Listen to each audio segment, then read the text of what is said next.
Bendito és tu, Senhor nosso Deus, Criador do céu e da terra, Rei do universo.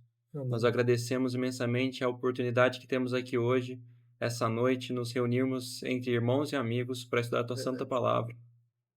Que o Senhor possa abençoar nosso amigo Ricardo e que o Senhor possa também abençoar a cada um de nós para que possamos entender a tua palavra da maneira correta. Amém, Que o assim Senhor seja. possa nos dar entendimento de todas as coisas, que o Amém. Senhor possa colocar tua palavra em terreno fértil nos nossos corações e Amém. que o Senhor possa nos capacitar a entender e a pregar essa mensagem adiante. Amém. Nós pedimos que o Senhor esteja conosco em todos os momentos, que afaste a distração, que afaste o mal, em nome de Jesus. Amém. Amém, assim seja. Amém. Amém. Obrigado, Rodrigo. É um prazer Amém. conhecê-lo, viu? Ainda que virtualmente. Pessoal, um prazer estar aqui com vocês. Eu me sinto honrado por fazer parte de um grupo tão seleto, tão especial. Eu peço desculpas porque na semana passada eu falhei com vocês, mas graças a Deus nós estamos aqui esta noite, né? Eu espero poder ser de alguma forma útil a vocês, né? Meu nome é Ricardo, eu sou editor do blog As Três Mensagens Angélicas. Esse blog ele reúne toda a minha experiência com essas mensagens, né? É, Incluindo o livro de Daniel. Não sou pastor, não sou teólogo, sou professor de história por formação, mas eu sou estudante das profecias como vocês, né? Eu estudo Daniel e Apocalipse há mais de 30 anos. E toda essa experiência ela está reunida e continua sendo reunida no meu blog As Três Mensagens Angélicas. Muito bem, pessoal. Foi me pedido para apresentar essa noite a vocês algumas coisas concernentes ao momento especial da história em que nós vivemos. E algumas semanas atrás, eu vi uma entrevista com um sujeito chamado Doug Casey. O senhor Casey é um escritor muito renomado e ele é um investidor profissional. Uma pessoa, portanto, não muito religiosa. E ele deu uma entrevista recentemente para um meio de comunicação, e a entrevista era sobre a ameaça das identidades digitais, das moedas digitais, no que diz respeito à liberdade, à privacidade, todas essas questões, né? E logo no início da entrevista eu fiquei surpreso quando o senhor Casey fez a seguinte observação. Eu vou ler para vocês, eu fiz questão de anotar, e eu vou falar para vocês literalmente o que ele disse. Abre aspas para o senhor Casey. Por favor, preste atenção nisso. Não sou uma pessoa religiosa.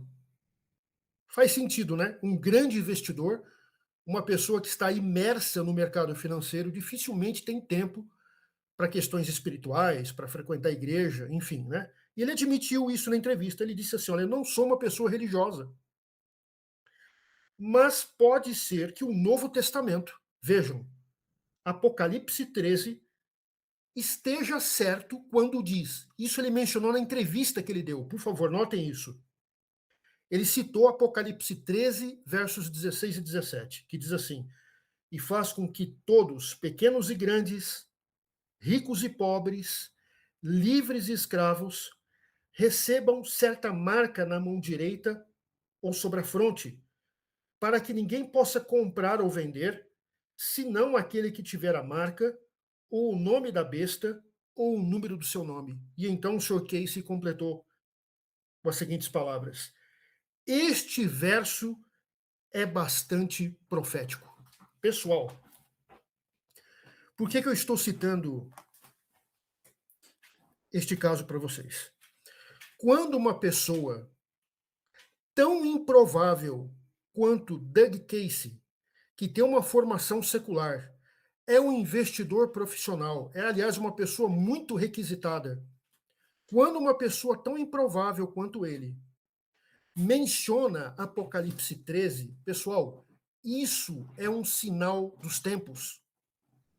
Eu estou mencionando apenas um exemplo aqui de inúmeros outros casos de pessoas não religiosas, muitas delas não cristãs, que estão observando a natureza e o curso dos acontecimentos, e elas estão fazendo uma certa conexão com o livro do Apocalipse. Vejam vocês, embora elas não tenham toda a luz que nós temos, apesar de elas não entenderem todos os detalhes das profecias, ou de textos como esse, né, Apocalipse 13, versos 16 e 17, essas pessoas percebem, elas sentem que é uma relação muito íntima entre o que está acontecendo no mundo hoje e o que a palavra profética declara no livro do Apocalipse. Eu acho isso extremamente significativo, pessoal. Para mim, isso é um sinal dos tempos. Agora, por que isso está acontecendo? As pessoas estão percebendo, como eu disse, a natureza e o rumo dos acontecimentos. Quando a gente lê textos como Apocalipse 16, perdão, Apocalipse 13, versos 16 e 17, a primeira coisa que vem à nossa mente, mesmo imaginando, olha, eu não entendo o que é exatamente a marca da besta. Vamos imaginar que seja essa a nossa condição. Eu não entendo muita coisa em Apocalipse 13, mas quando a gente lê os versos 16 e 17, uma coisa fica muito clara, e é por isso que pessoas improváveis estão voltando para o livro do Apocalipse. Quando a gente lê esse verso, a primeira coisa que a gente percebe é o seguinte, pessoal, preste muita atenção nisso. No tempo do fim, que é o tempo em que nós vivemos, a liberdade ela deixará de ser um direito e passará a ser um privilégio. Tudo bem, pessoal? Vocês estão acompanhando? Agora note, Sim. Apocalipse 13, versos 16 e 17, não se refere a qualquer liberdade. Ela está se referindo, o texto está se referindo à liberdade de ação econômica. Isso também é muito significativo. Por quê? Porque a liberdade econômica ela é fundamental na sociedade moderna. Sem liberdade econômica, não existe liberdade de consciência, liberdade de expressão, liberdade de imprensa, liberdade da livre manifestação. Na nossa sociedade altamente complexa e economicamente dependente, a liberdade de ação econômica é fundamental. Sem ela, as demais liberdades não existem. E o que a profecia está dizendo para nós é o seguinte, trocando em miúdos. Olha, pessoal, no tempo do fim, a liberdade, particularmente a liberdade de ação econômica, deixará de ser um direito e passará a ser um privilégio. Pessoal, e o que nós estamos vendo acontecer em nossos dias é exatamente isso. Principalmente a partir dos atentados terroristas de 11 de setembro, não é? Quando, em questão de semanas, em dias talvez, o Congresso americano, os dois partidos, tanto o republicano quanto o democrata, eles aprovaram uma lei chamada Patriota, né? E essa lei ela deu poderes excepcionais ao presidente da República. E nós tivemos ali uma política de ataque ao terror que acabou refletindo nos cidadãos comuns, né? Limitando direitos, não só limitando direitos, mas violando direitos fundamentais e direitos humanos até então constitucionalmente protegidos. E principalmente, pessoal, a partir de 2020, com o advento da pandemia, nós pudemos vivenciar isso mais claramente, né? O aumento do poder do Estado, o Estado ele se torna mais onipresente, ele se torna mais invasivo, e a gente percebe que certos direitos fundamentais, e nós sofremos isso como cristãos, né? Porque nós tivemos os templos fechados durante a pandemia, né? Por exemplo, direitos fundamentais nos foram negados durante a pandemia. Ou seja, a liberdade ela se tornou um privilégio e deixou de ser um direito durante a pandemia. Então, principalmente da pandemia para cá, nós estamos vendo um aumento progressivo do poder estatal. Ele está se tornando mais invasivo, ele está se tornando mais onipresente. E é isso que a profecia de Apocalipse 3 aponta. A primeira Ô, coisa que ela Ricardo, chama a nossa atenção. Opa, pois não? só uma coisa, eu acho interessante essa vinculação com a pandemia, Pois não, por favor. porque ela demonstra algo muito importante pra gente. As pessoas pensam assim: ah, essas leis, as coisas que precisam acontecer, elas vão demorar, isso requer tempo. A pandemia mostrou pra gente que não é verdade. A pandemia mostrou pra Exatamente. gente que de um dia pro outro as coisas mudaram drasticamente e todo mundo aceitou. Exatamente, Rodrigo, muito bem observado. A gente lembra que antes da pandemia era até difícil a gente imaginar alguns cenários de Apocalipse 13 e Apocalipse 17, por exemplo. Né? Parecia ainda uma coisa distante. A gente ficava pensando, mas como essas profecias vão encontrar o seu cumprimento? Com base em como a sociedade está agora. Mas depois da pandemia tudo mudou. E aquilo que antes era considerado uma ficção adventista, né, um devaneio dos adventistas do sétimo dia, se tornou algo muito razoável, a tal ponto de pessoas como Doug Casey, a doutora Naomi Wolf, que é uma das maiores vozes do feminismo da terceira onda, que é o feminismo mais agressivo. Gente, estou falando de pessoas com formação absolutamente secular. Essas pessoas estão vendo e associando esses eventos a profecias como de Apocalipse 13.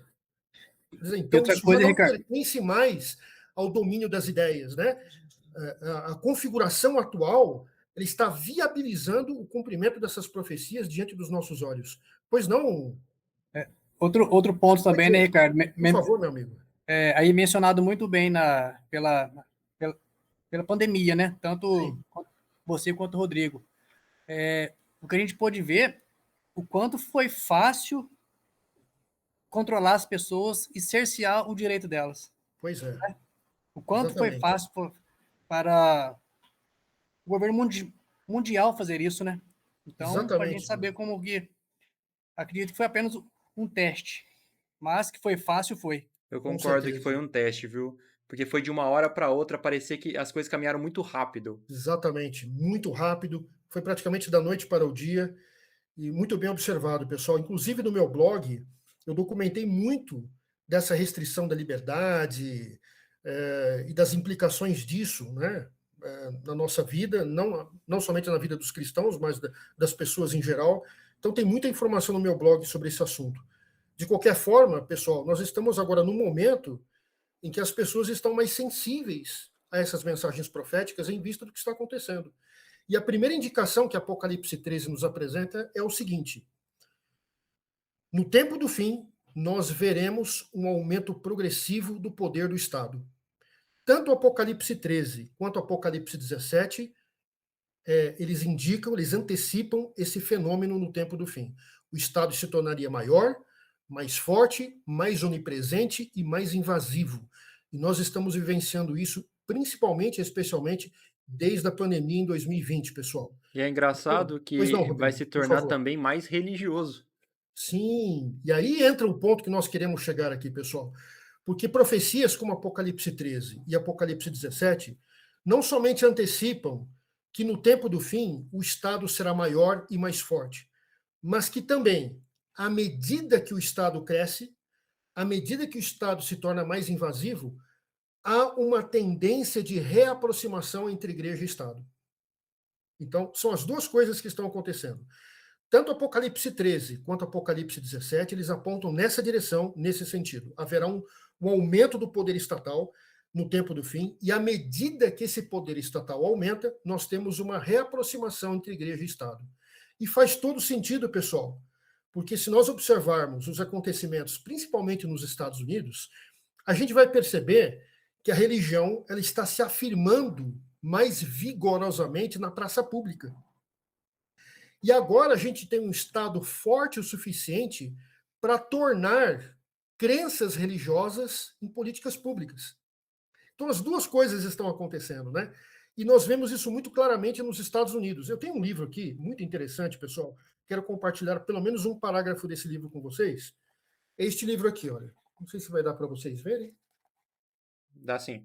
Dá, né? Uhum. Esse livro, pessoal, esse livro foi escrito pelo ex-presidente dos Estados Unidos, Jimmy Carter. Ele já faleceu já há alguns anos, mas é um livro muito curioso. O nome desse livro, o título dele é o seguinte: Nossos Valores em Risco, a Crise Moral dos Estados Unidos. Existe um capítulo aqui nesse livro chamado A União entre Igreja e Estado na América. E na página 51 desse livro, o ex-presidente Jimmy Carter escreveu, por favor, ouça isso com muita atenção. Veja, ele escreveu isso, pessoal, há 20 anos. Ele escreveu isso há 20 anos. Note, há uma ampla, clara e imperdoável cruzada sendo cuidadosamente articulada em ambos os lados para fundir os cristãos fundamentalistas com a ala direita do Partido Republicano. Pessoal, isso já aconteceu. Ele escreveu isso em 2005. Essa união entre cristãos conservadores lá nos Estados Unidos, né, católicos e protestantes conservadores, com a ala direita do Partido Republicano, ela já se consolidou. Ela já é uma realidade, tá certo? E o presidente Jimmy Carter continua aqui. Embora possa ser considerada como desejável por alguns norte-americanos, essa fusão entre igreja e Estado é bastante preocupante para os que sempre acreditaram nessa separação como um de nossos valores morais fundamentais. Então, pessoal, Jimmy Posso Carter... acrescentar uma coisa? Eu Né? não sei Pois se o não, Rodrigo? pessoal sabe disso, né? Mas Pois não. com o início da nação, isso era uma coisa impossível de se pensar. Não é? É impressionante, né? E Jimmy Carter, ele conta no livro, quando ainda estava na Casa Branca, ele sentiu essa mudança na política norte-americana. Ele sentiu essa mudança na Casa Branca.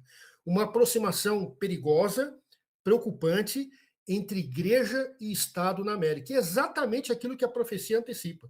Tanto Apocalipse 13, quanto Apocalipse 16, versos 13 e 14, e Apocalipse 17. Aliás, pessoal, eu estou mencionando Apocalipse 17. Recentemente, eu apresentei uma mensagem aqui no nosso grupo, e essa mensagem está publicada no meu canal no YouTube, né? 3 mensagens. E para quem quiser pelo menos ter uma ideia do que Apocalipse 17 significa, pode conferir esse sermão que nós apresentamos aqui no grupo. Eu tratei justamente desse assunto. Num sermão de sábado pela manhã, é impossível a gente falar de uma profecia tão complexa e detalhada como Apocalipse 17, mas a gente fez um apanhado geral e eu acho que vai ser bastante útil para ajudar vocês nesse sentido, tá bom? Mas o fato é que nós estamos vivendo nesse momento histórico, pessoal. O poder do Estado cada vez maior, cada vez mais onipresente, cada vez mais invasivo, inclusive no Brasil. Nós não estamos falando somente dos Estados Unidos, porque o que acontece lá reflete no mundo todo, está refletindo aqui no Brasil também.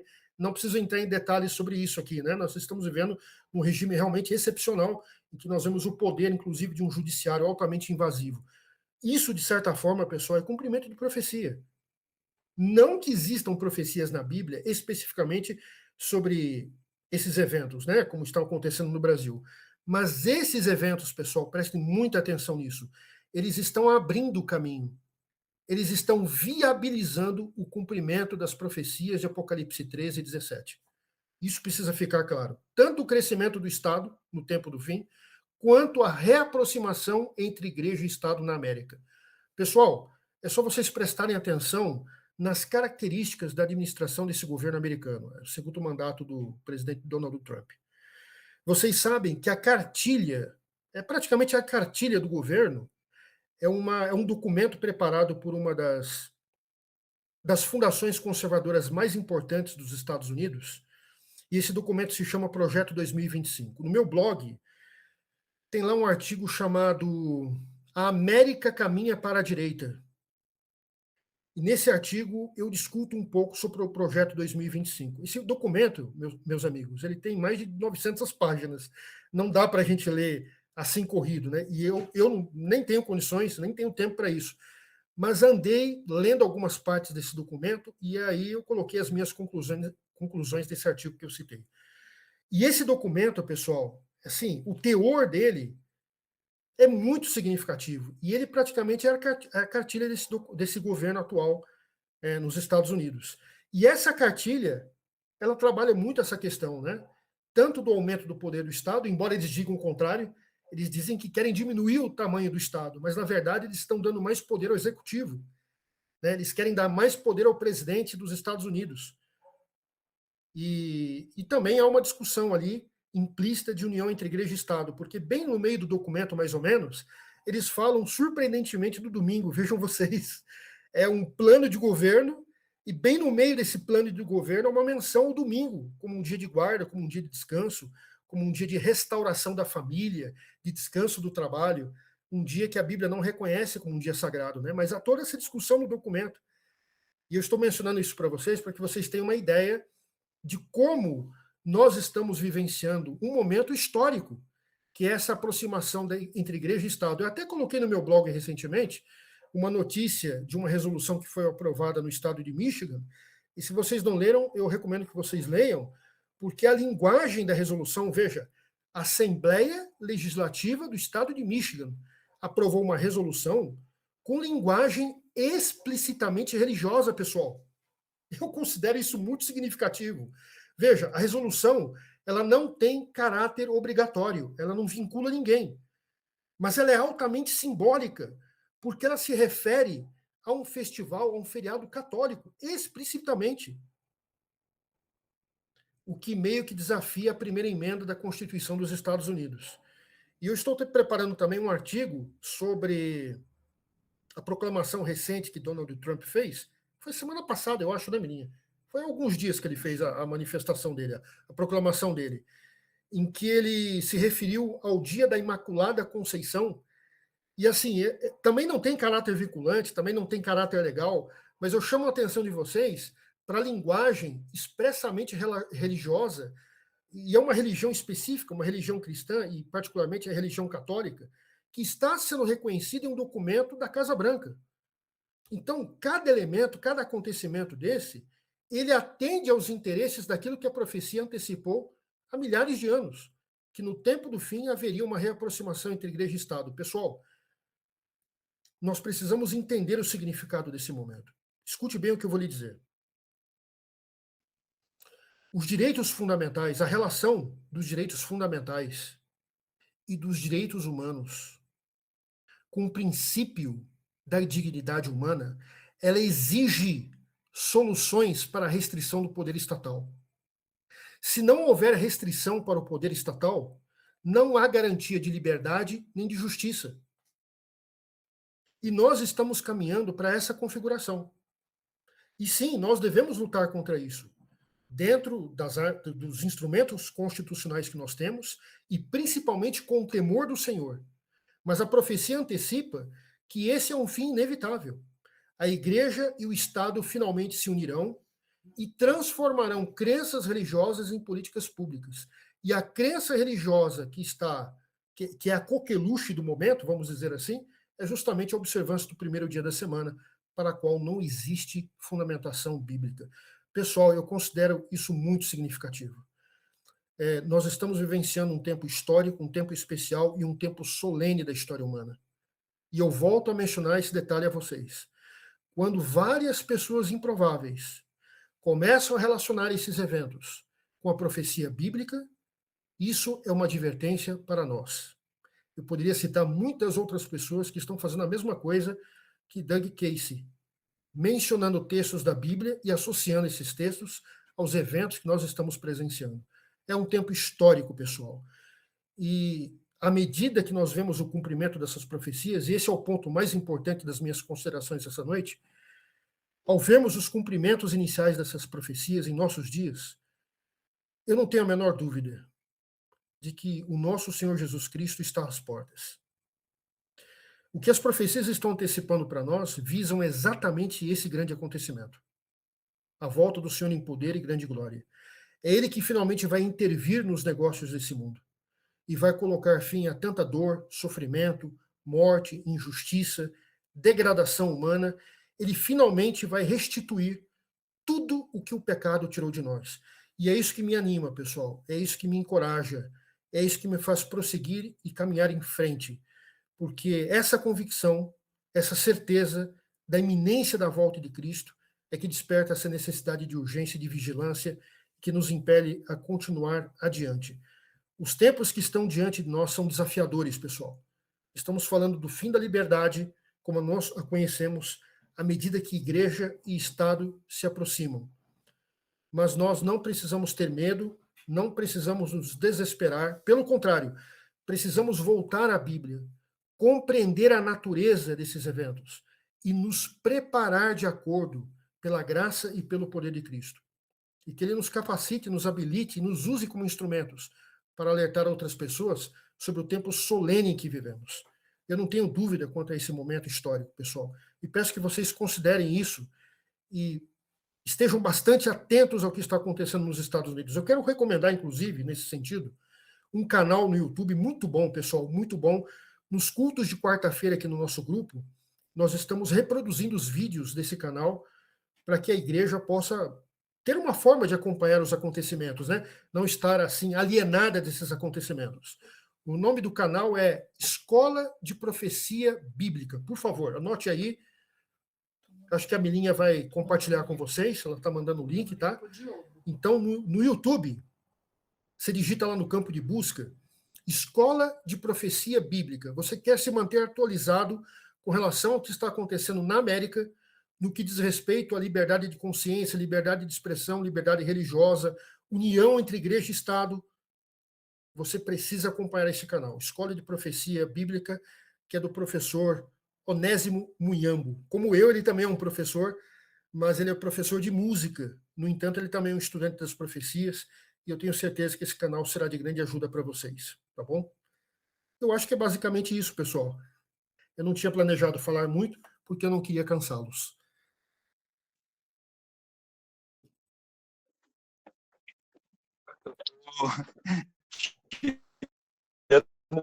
Meu carro da garagem aqui, minha sogra precisou sair, mas eu já estou de volta Opa, rapidinho aí com tranquilo. vocês.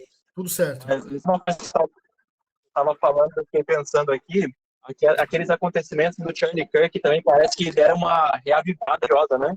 Sim, e como? E como? Eu também escrevi sobre isso no meu blog, fiz algumas reflexões, e o que aconteceu com relação a Charlie Kirk é muito significativo, principalmente por conta do sábado, né? Veja, pessoal, ele não tinha toda a luz, tá? Mas eu acredito que ele era uma pessoa sincera.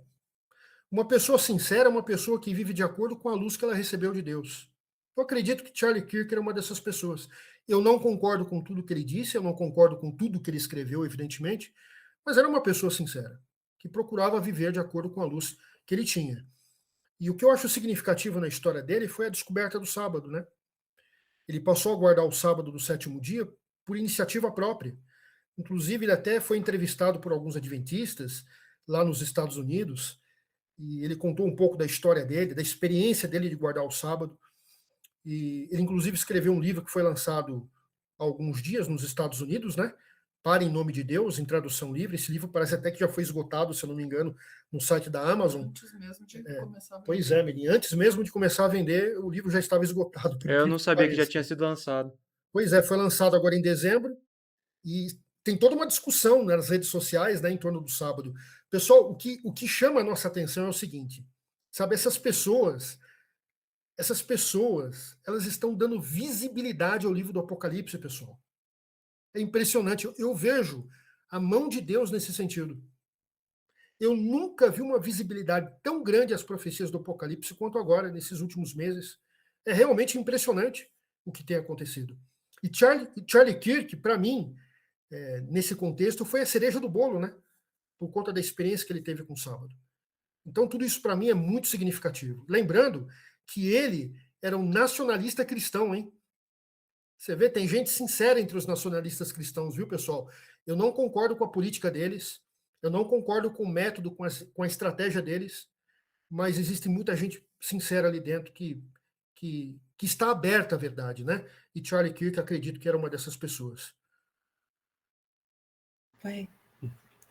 Ricardo, Pois não, meu amigo. só uma pergunta também. Pois Nos não. últimos acontecimentos, né, que estão vindo aí sobre as declarações do Papa, da Igreja Católica, né, que ele está apoiando mais a família em si, né?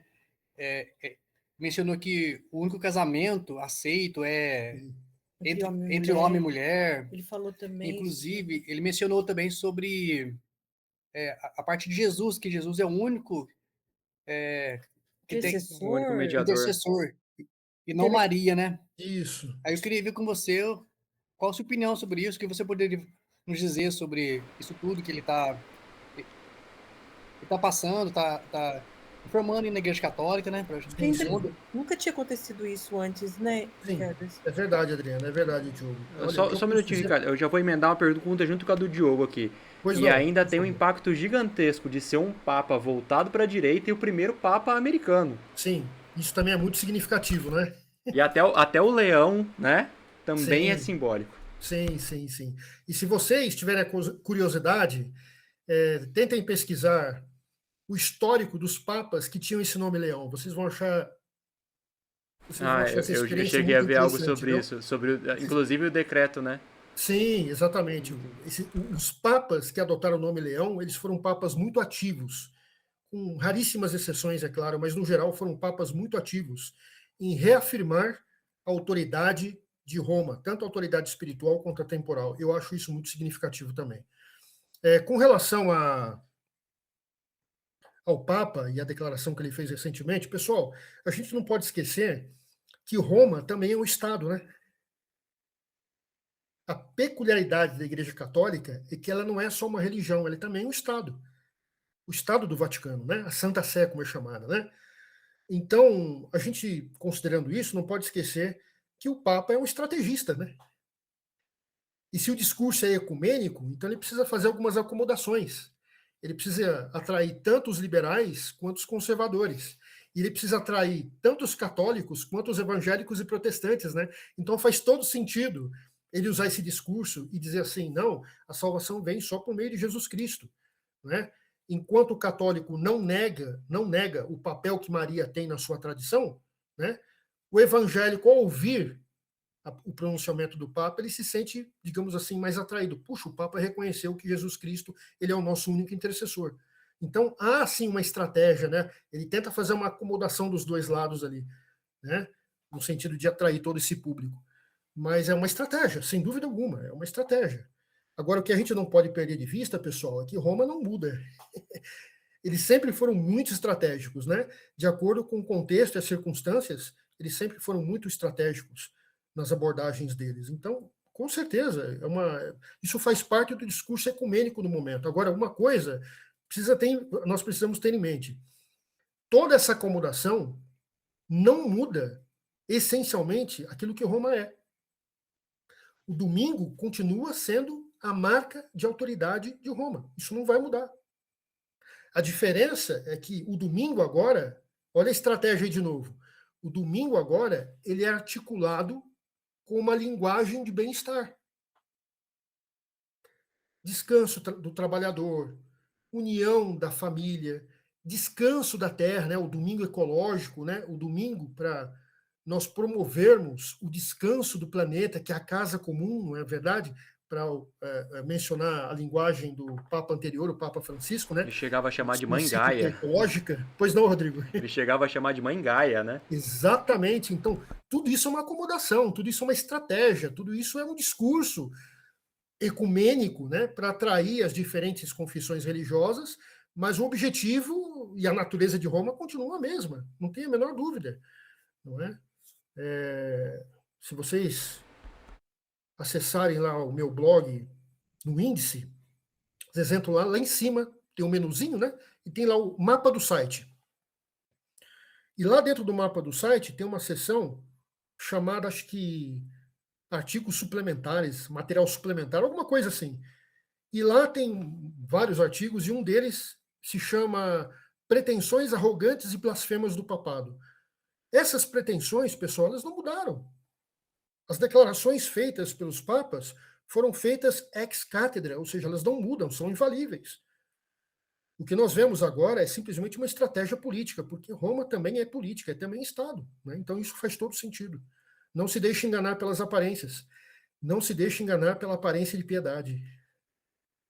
Uma vez uma pessoa, inclusive, disse assim para mim, poxa, mas como é que você diz isso, Ricardo? Você não viu o Papa Francisco lavando os pés das pessoas lá em Roma e coisa e tal, né? Uma atitude bonita de se ver, eu não nego isso. Mas o que as pessoas não percebem é que ninguém lava os pés do Papa, né? Só ele lava os pés das pessoas, em virtude da posição e da prerrogativa que ele arroga a si mesmo, né? E que não tem nenhum lastro bíblico, evidentemente. Ô, Ricardo, tem um Pois não. ponto que eu acho bem interessante também sobre essa questão da intercessão, que se nós analisarmos com mais frieza, a gente percebe 95, 99, 98, sei lá, uma grande maioria das igrejas cristãs, o que vai diferir eles do papado é justamente essa parte da intercessão e a idolatria com relação às imagens. Sim. Porque o resto já é extremamente semelhante. Sim. Extremamente semelhante. Sim. Se eles abrirem mão de poucas coisas ali, a união já fica totalmente viável. A união já está basicamente estabelecida, né? Quando a gente considera o dia que os cristãos em geral observam, que é o domingo, né? O primeiro dia da semana, e em contraste com o dia bíblico, né? Estabelecido claramente nas Escrituras, e também o conceito da imortalidade inerente da alma, né? Então, só essas duas coisas já são suficientes para criar esse vínculo, né? Pessoal, só quero esclarecer a vocês uma coisa muito importante, nós não somos anticatólicos, viu, pessoal?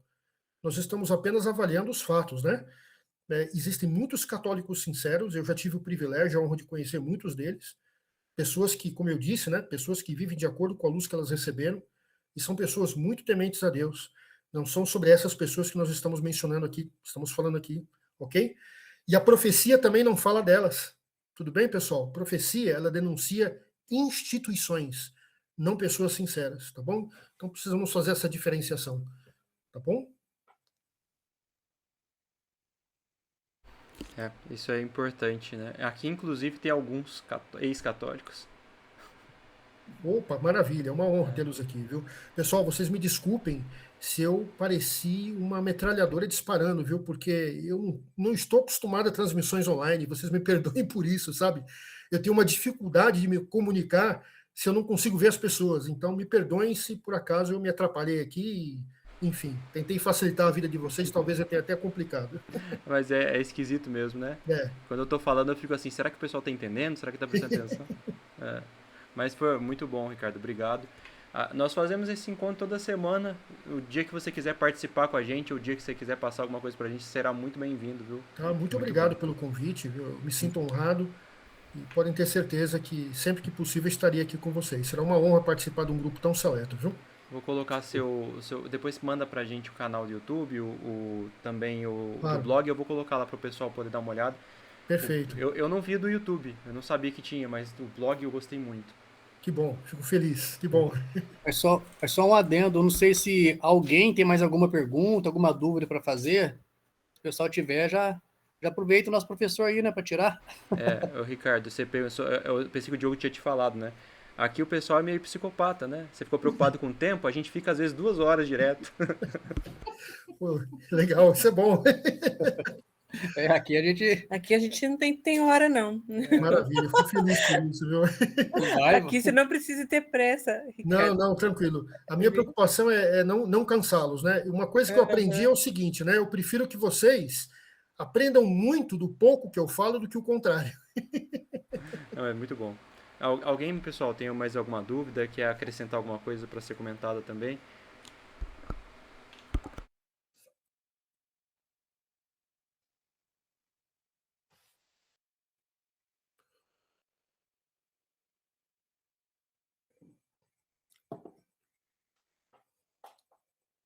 Então acho que é isso, pessoal. Então, mais uma vez, muito obrigado, Ricardo. Então seja bem-vindo para participar conosco sempre que quiser, tá bom? Muito obrigado, que eu agradeço, viu, pessoal? Foi uma satisfação, uma honra participar com vocês nesses momentos tão significativos. Adriano, Diogo, tem mais alguma coisa? Ou a gente encerra por aqui?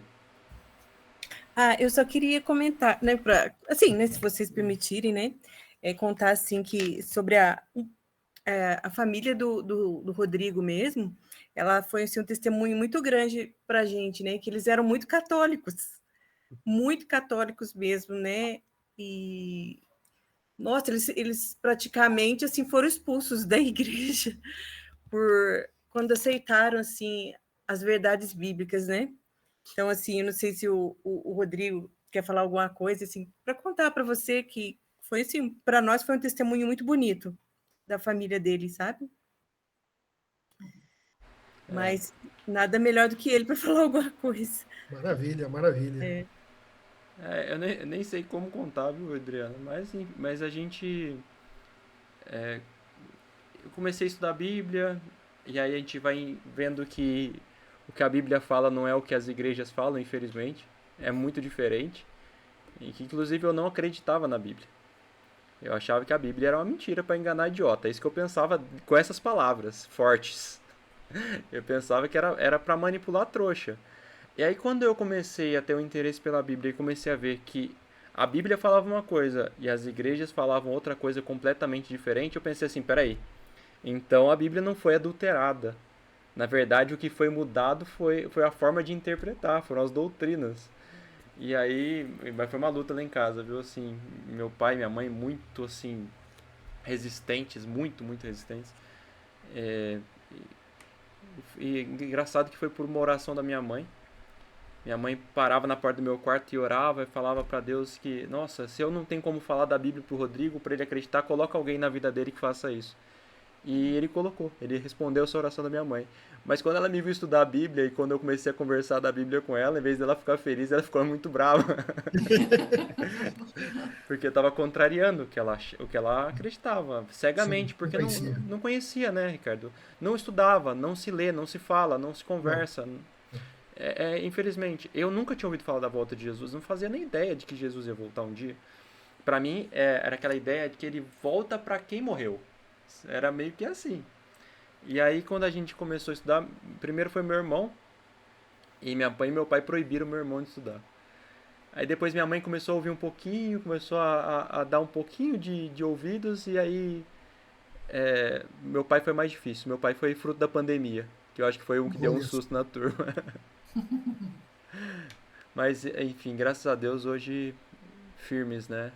Graças a Amém. Deus, que bom. Graças a Deus. Para mim não foi a pandemia, não, foi Daniel. Ah, Daniel, meu pai, depois de muito tempo, a gente tava querendo estudar a Bíblia, né? E aí insistia com ele, ele não queria de jeito nenhum. Aí um dia eu pensei, vou fazer um estudo da volta de Jesus com ele. E aí eu tava lá na casa deles, né? No caso do meu pai, eu tava fazendo um estudo com a minha mãe e com o meu irmão sobre Daniel 7. E aí meu pai olha só. passou, e aí eu falei assim, Daniel 7 não dá pra falar com ele. Ainda mais que ele tava com um negócio. Se você falar mal da minha igreja, eu não participo mais, Ricardo. Ele falou pra mim. A gente Nossa. tava falando de Daniel 7, né? E aí ele passou assim, e eu falei assim, ó, quando ele vier, a gente estuda a volta de Jesus. Aí ele foi, tomou um banho e voltou. Quando ele sentou na mesa, eu só faço estudo hoje se for Daniel 7. É engraçado como Deus trabalha, né? Sim. E dali não parou mais. Mas tem que contar sobre a santificação que o Espírito Santo fez na sua vida também, né? Porque no começo era impossível você converter alguém. Era uma pessoa muito, digamos assim, chucra. Então, Grosso, estúpido.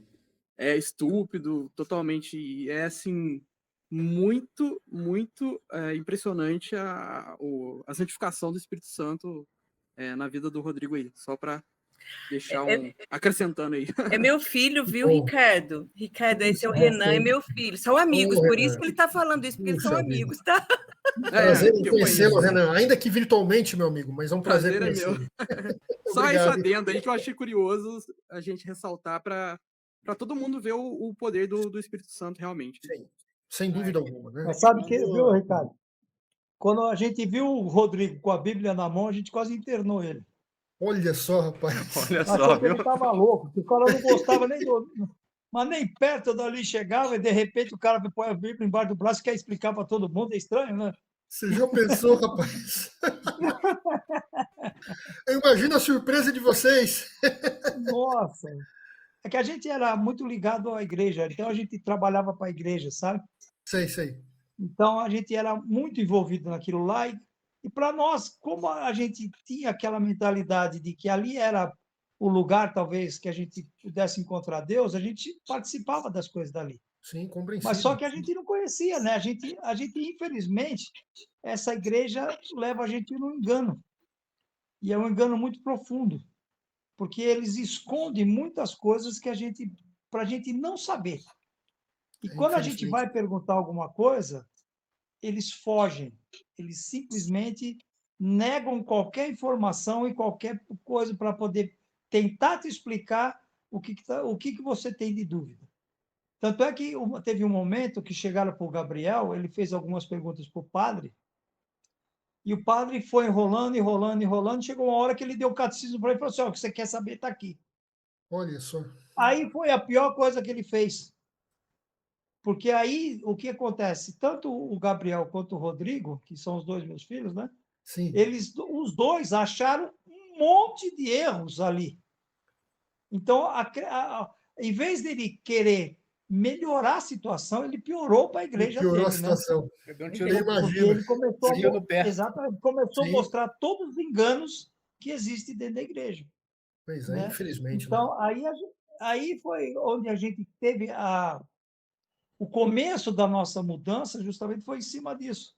Por quê? Porque a gente começou a ver alguns erros e algumas coisas que a gente não conseguia entender, porque a gente não tinha explicação disso, E a gente tem um problema muito grande de acreditar no que os outros falam e não vai ver o que está acontecendo.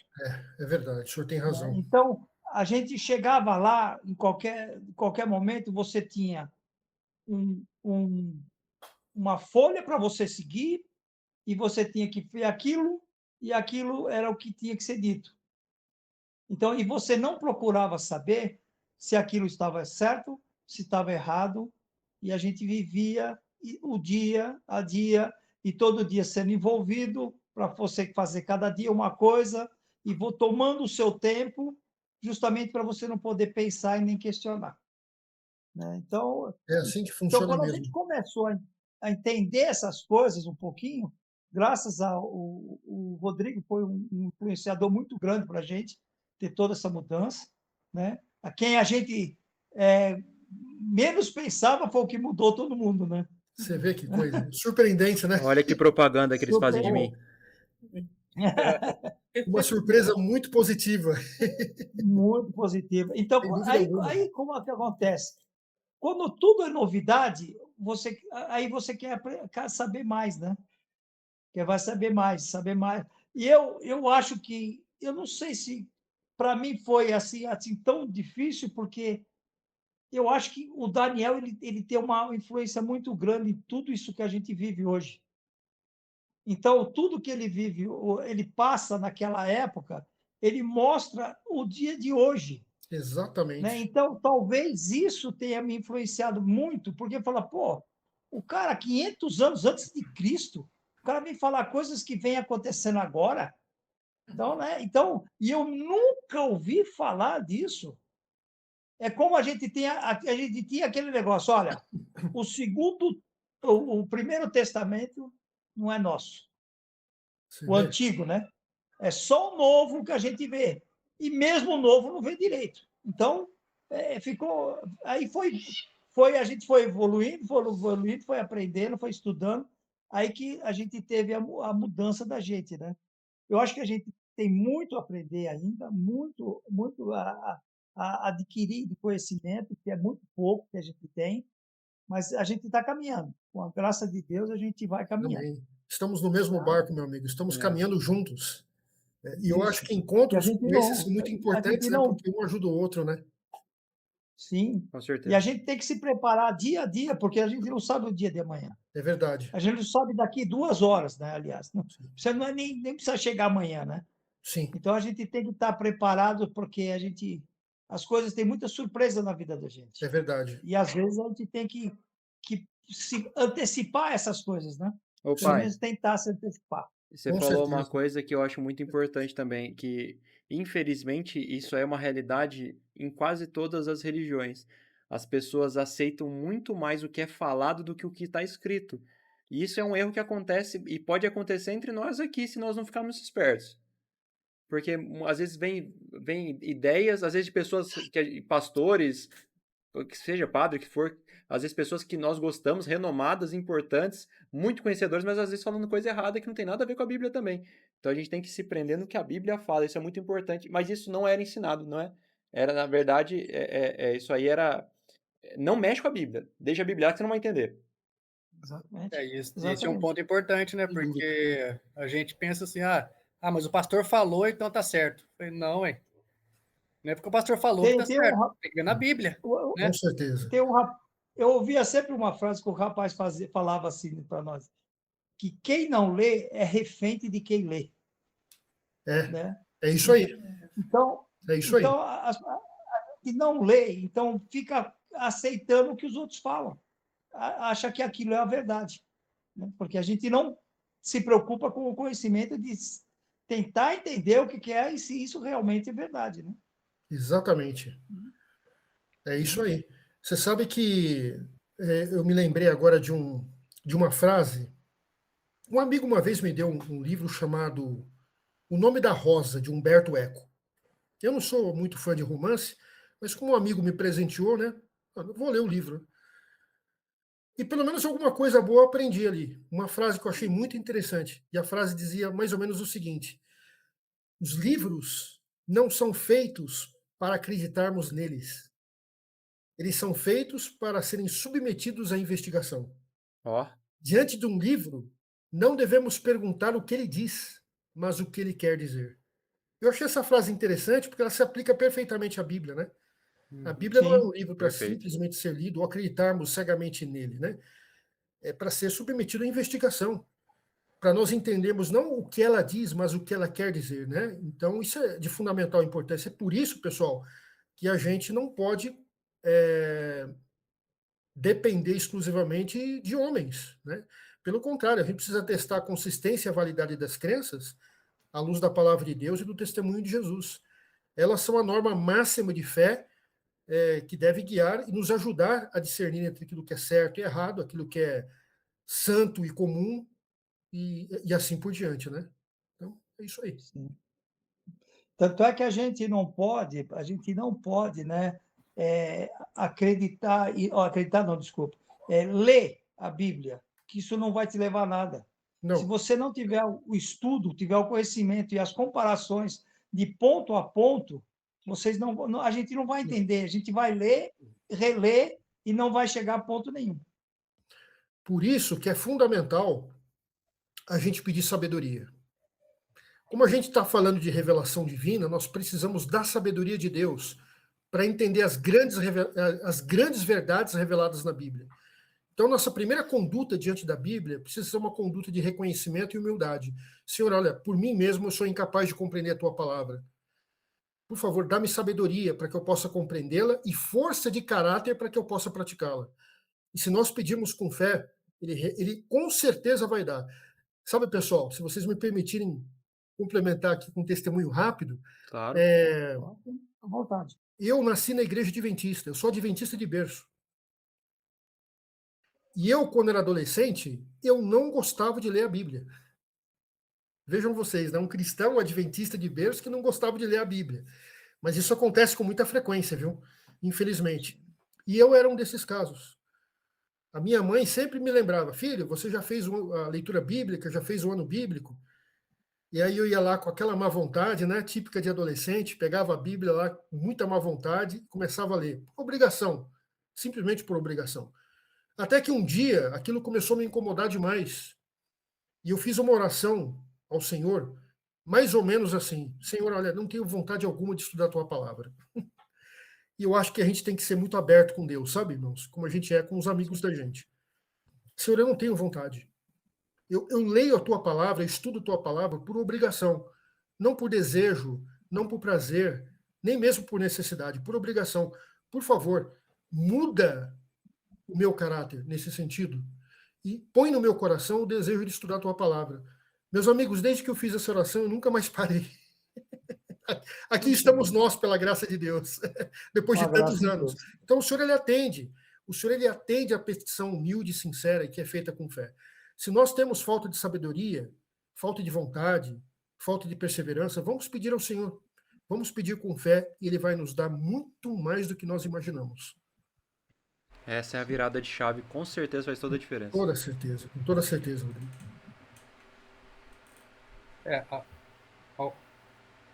A oração sincera, ela agrada muito a Deus, né?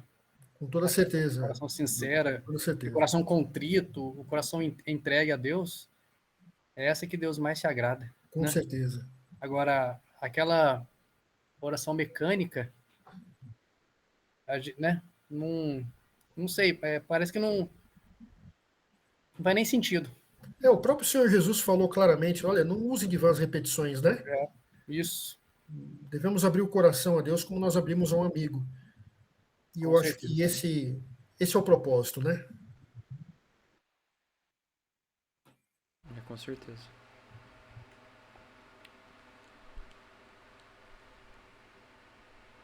Então é isso, pessoal. Mais alguma coisa? Isso. Show. Hoje até que falei muito, hoje eu não sou de falar desse jeito. Bateu o recorde. Hoje seu pai superou as expectativas, Rodrigo. Eu gostei da sua participação. Foi recordista, Ricardo. Nunca arrancamos tanta coisa desse homem, não. Acho que a gente vai trazer o Ricardo mais vezes para o senhor Ricardo participar mais. Às vezes ele deixará, né? Na verdade, pessoal, eu gosto de falar menos e ouvir mais. eu prefiro ouvir mais do que falar. Na verdade, eu gosto mais de escrever do que falar, sabe? Falar não é muito bem a minha praia. E por isso eu prefiro escutar. Mas é uma satisfação, viu? Eu cresci muito aqui nesses momentos que eu passei com vocês, viu? Cresci bastante. Agora Está convidado uma a coisa participar sempre com a gente. Semana que vem, muito semana que vem é obrigado. Daniel Muito 7, obrigado. inclusive, viu, Ricardo? Oi, Rodrigo. Daniel 7, ó. Semana que vem é Daniel 7 a programação aqui. Então, ó, Maravilha. o professor de história para poder falar tudo que eu tô falando de errado vai ser maravilhoso. Mas imagina, eu tenho certeza absoluta que você fala com muita propriedade. O que é isso? Mais um puxa-saco, Diogo? Aí falando em puxa-saco, né? É só um adendo aí pro Ricardo. Uma coisa que ele faz muito bem também, que a gente sente saudade sempre aqui em casa, são dos sermões das pregações suas, Ricardo. Deus seja louvado. Viu, Rodrigo? Ele prega muito bem, cara. Nossa. Maravilha. Um dia que quiser passar pra gente aí, Ricardo, vai ser muitíssimo bem-vindo. Opa, será um prazer. Vocês podem ter certeza que eu vou me sentir mais à vontade, viu? Isso. Mas é uma satisfação. Se quiser passar um sermão pra gente, pode passar, Ricardo. Com certeza, é. Muito bom, né? Com certeza. Amém. Então, gente, agradeço a participação de todo mundo. Foi muito bom, muito proveitoso. Obrigado, Espero Ricardo. que vocês tenham gostado Eu também. agradeço. Muito obrigado, pessoal. Muito obrigado pela acolhida. Nós que agradecemos imensamente. Nossa, de coração. Amém. Seja sempre bem-vindo. Com certeza. Muito obrigado, pessoal. Muito obrigado, viu? Muito obrigado. A gente só tem a crescer assim. Amém. Sim. Amém. Alguém faz a oração pra gente finalizar, pessoal, por favor? Não sei se a Carminha tá aí. A Carminha é nossa oradora oficial, Ricardo. Ela tá quietinha hoje. Maravilha. Eu hoje estou só ouvindo. Maravilha. Então, vou fazer então a oração. Querido e amado Deus, obrigado, Senhor, por essa noite, onde estivemos aqui novamente reunidos para aprender um pouco mais da sua palavra, Amém. entender um pouco mais, meu Deus, de tudo aquilo que a gente precisa aprender nos dias atuais, porque o Senhor já está voltando É verdade. e nós temos que ficar preparados para a sua volta. Obrigado, meu Deus,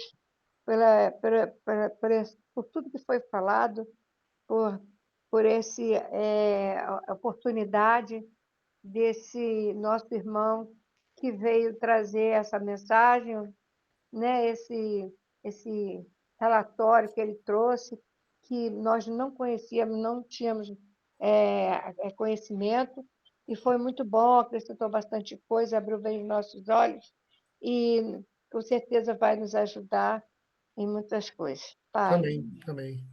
obrigado também por tudo que foi falado, Senhor, por todo e qualquer testemunho.